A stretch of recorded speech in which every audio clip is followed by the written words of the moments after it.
আলাইকুম ভিউয়ার্স, আশা করি ভালোই আছেন। আজকে আপনার জন্য চলে আসলাম সৌদি আরবের একটা বিখ্যাত যে বিল্ডিংটা আমার পিছনে দেখতে পাচ্ছেন, এটা হচ্ছে সৌদি আরবের সংসদ ভবন। যেমন বাংলাদেশেরও আছে সংসদ ভবন, এই সৌদি আরবেরও এরকম একটা সংসদ ভবন আছে। এখানে বিভিন্ন মন্ত্রী তারা এখানে তাদের কার্যকলাপ করে থাকেন।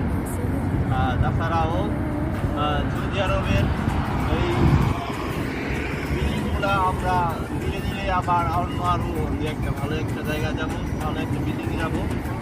সেই সাথে আপনারা সবাই আমাদের সাথে থাকুন। সবাইকে ধন্যবাদ।